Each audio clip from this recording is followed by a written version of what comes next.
મોટા મળી જાય ત્યારે નાનાને છોડી ન દેતા. સોયની જરૂર હોય ત્યારે તલવાર કામ નથી આવતી. સમયથી વધારે કોઈ પોતાનું કે પારકું નથી. સમય તમારો હોય તો બધા પોતાના, અને સમય તમારો ન હોય તો બધા પારકા. તર્ક અને ટીકાથી જગત નથી ચાલતું, પણ સ્નેહ અને સમાધાનથી જગત ચાલે છે. બધું થઈ શકે છે, બસ મહેનત કરવી પડે. જ્યાં સુધી સાચી વાત ઘરની બહાર નીકળે ત્યાં સુધીમાં તો ખોટી વાતે અડધી દુનિયા ફરી લીધી હોય છે. ચર્ચા જીતવા માટે નહીં, પરંતુ શીખવા માટે કરવી જરૂરી. જે રડાવીને મનાવી લે છે એ પપ્પા છે, અને જે રડાવીને રડી લે છે એ મમ્મી છે. દુઃખી થવી હોય તો ઈચ્છાને વધારે રાખવી, સુખી થવું હોય તો ઈચ્છા ઓછી રાખવી. સંત બનતા પહેલા શાંત બનજો. સંત બનવા શાંત બનવું અનિવાર્ય છે. જેટલી એકબીજાની કદર કરશો, સંબંધ એટલો જ મજબૂત બનતો જશે. સંબંધોને હંમેશા સાચવવાના હોય છે, વાપરવાના નહીં.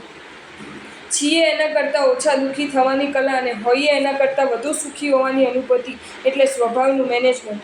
આદત એટલી સામી વ્યક્તિને દુશ્મન બનાવ્યા વિના તમારો મુદ્દો એને ગળે ઉતારવાની કળા. ઈચ્છાઓ ક્યારે પૂરી થતી નથી. મર્યા પછી પણ લોકો સ્વર્ગ માંગે છે. વળતરની અપેક્ષા જ સંબંધોમાં નડતર બને છે. સારા વર્તનમાં એટલી તાકાત હોય છે કે એ ખરાબમાં ખરાબ માણસને પણ શરમાવી શકે છે. જ્યારે સાચી દિશા અને સાચા સમયનું જ્ઞાન ન હોય ત્યારે આપણને ઉગતો સૂરજ પણ આથમતો દેખાય. આપણી આંખ હંમેશા એ જ લોકો ખોલે છે જેના પર આપણે આંખ બંધ કરીને ભરોસો કર્યો હોય.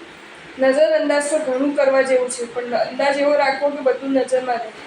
જિંદગીમાં ખુશ રહેવા માંગતા હો તો સૌથી પહેલાં એને ભૂલી જાઓ જે તમને ભૂલી ગયા છે.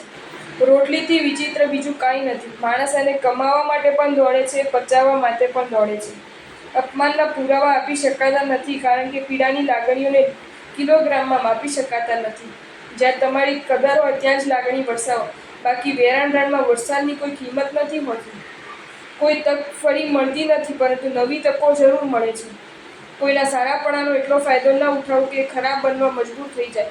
ખરાબ હંમેશા એ જ બને છે કે જે સારો બની તૂટી ગયો હોય. ખીલવું હોય તો પહેલાં જમીનમાં દટાવતા શીખવું પડે. 3 મહાપાપ: પરસ્ત્રીગમન, પરનિંદા, પરદ્રવ્યહરણ. તમારી દરેક સમસ્યાનું સમાધાન તમારી પાસે જ છે, બાકી લોકો પાસે તો ફક્ત સલાહ જ હોય છે. જીવનમાં 2 વાત શીખી લ્યો, એક માફ કરવાનું અને બીજું શાંત રહેવાનું. તમે એવી તાકાતવાન બની જશો કે પહાડ પણ તમને રસ્તો આપી દેશે. આપણું લાગવું અને આપણું હોવું એ સમજવામાં વર્ષો નીકળી જાય છે. ગુસ્સે થયેલા માણસોની વાત ધ્યાનથી સાંભળવી, કેમ કે મનમાં દબાયેલી વાતો ત્યારે બોલાઈ જતી હોય છે.